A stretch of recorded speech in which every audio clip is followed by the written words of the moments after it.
Alors maintenant, je vais voir des fonctions rationnelles en sinus, cosinus, tangente pour les primitifs. Et si vous avez un sinus, cosinus, bon, qui sont multipliés l'un avec l'autre, là on pose m et n pairs. Enfin, si on a m et n qui sont pairs, ben on pose, voilà, on travaille par Carnot. Maintenant, si vous avez, voilà, m ou n, un des deux, ou les deux qui sont impairs, bon, on travaille par, voilà, en posant par les formules de trigonométrie, sinus carré plus cos carré égale 1. Donc, c'est-à-dire que vous avez posé soit sinus carré est égal à 1 moins cos carré, ou, voilà, c'est vous qui voyez, sinus carré est égal à 1 moins cos carré, ou cos carré est égal à 1 moins sin carré. Mais il faut bien poser, voilà, celui qui est impair. Voilà, ce qui est impair dans ce cas-ci, c'est 2p plus 1. Et on se transforme en un nombre pair. Et pair, bon, on peut transformer de 1 moins sin carré. On va avoir des puissances en t.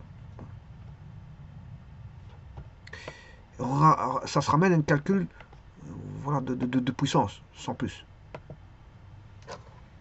Maintenant, on peut utiliser Simpson si vous avez voilà, des intégrales du style sin, sin, sin AX, cos BX dx. Voilà, là vous utilisez Carnot.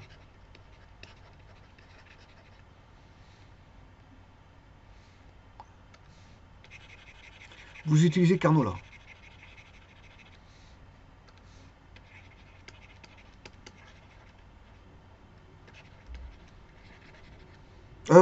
Je m'excuse. C'est pas Carnot.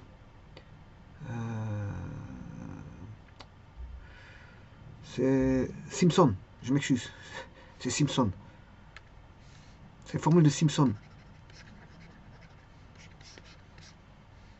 Carnot, c'est quand vous avez le cas ici. Hein. Là, on utilise Carnot.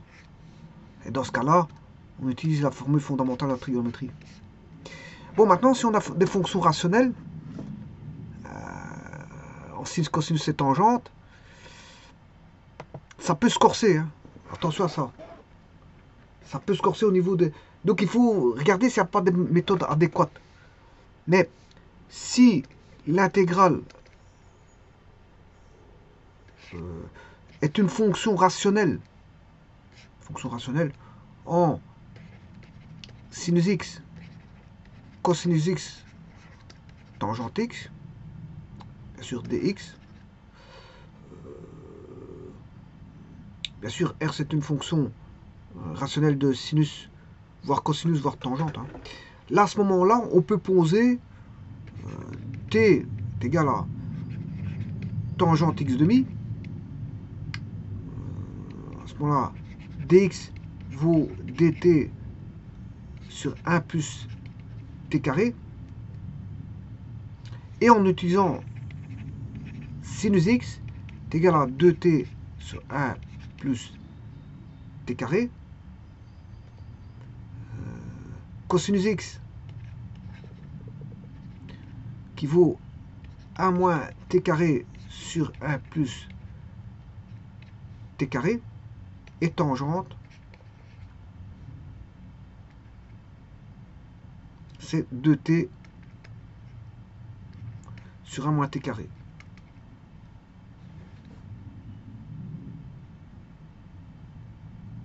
Donc là, à ce moment, on se ramène à l'intégrale d'une fonction, on va dire, rationnelle. Hein. On se ramène à le calcul d'une fonction rationnelle. Voilà. Et donc, à ce moment-là, il faut faire attention parce que parfois les calculs peuvent être difficiles. Et donc, à ce moment-là, si vous trouvez que le calcul est compliqué, à ce moment-là, il faut choisir une méthode plus adaptée, adéquate dans les calculs, on va dire, d'intégration.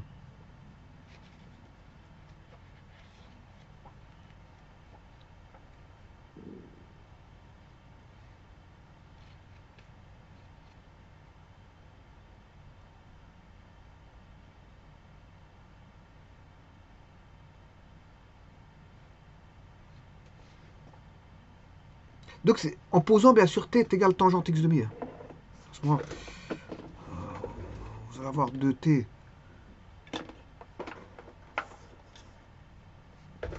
dx vaut 2t sur 2dt sur 1 plus t carré. Sinus x vaudra 2t sur 1 plus t carré. Cosinus x vaudra 1 moins t carré, 1 plus t carré. Et la tangente vaudra 2 tangentes. Voilà. 2t sur 1 moins t carré. Alors pourquoi? Ben, vous aurez compris que c'est les formules trigonométriques. Hein.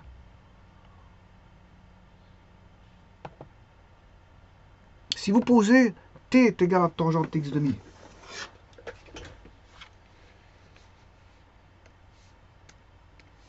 t est égal à tangente x demi,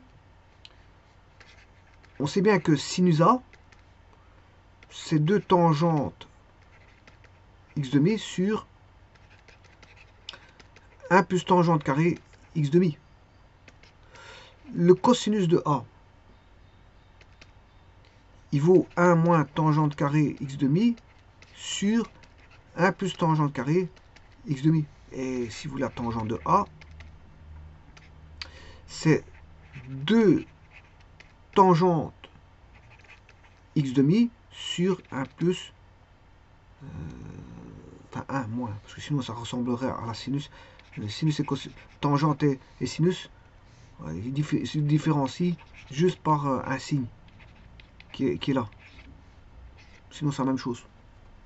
Au signe près, au signe du dénominateur là-bas, c'est la même chose, hein, quasiment. Alors, pour sinus et cosinus, tous les deux sont des plus au dénominateur. Alors, si je remplace par t, celui-là, on aura, comme je l'ai dit, sinus x est égal à t sur 1 plus t carré.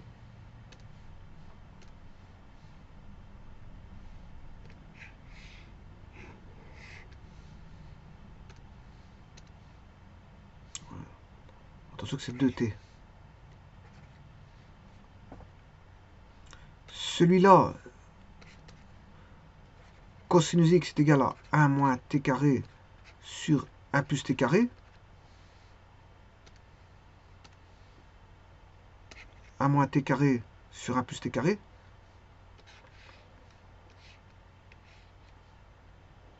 Et tangente x, c'est 2t sur 1 moins t carré.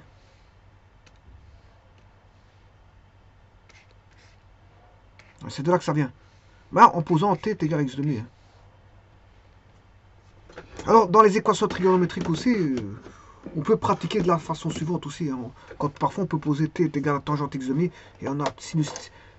Voilà, ça va ressortir des t comme ça. Ça se fait souvent. Hein. Mais maintenant, le tout, c'est de savoir si à un moment donné l'intégrale n'est pas un peu trop compliquée dans la voie qu'on a pris. Alors, si la voie est trop compliquée, regardez s'il n'y a pas une méthode plus simple, hein, en posant certaines choses plus adéquates.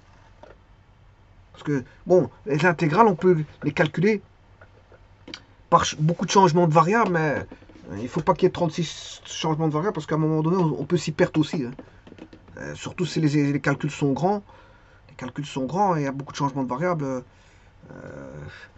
On peut s'y perdre facilement. Donc il faut avoir une certaine rigueur, parce que si on n'a pas de la rigueur, je vous prie de me croire que bon, un petit nombre qui se balade et qu'on a perdu, pour le rechercher, c'est difficile. Hein.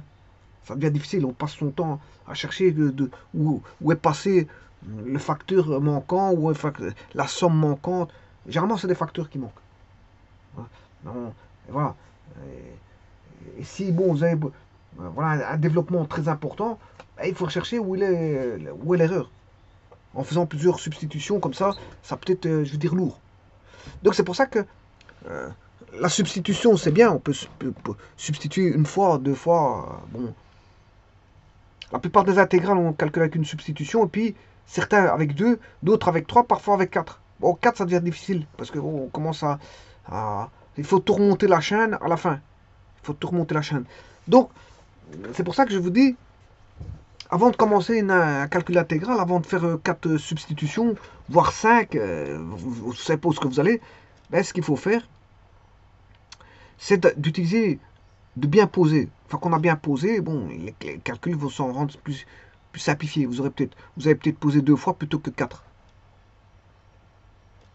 Je vous remercie.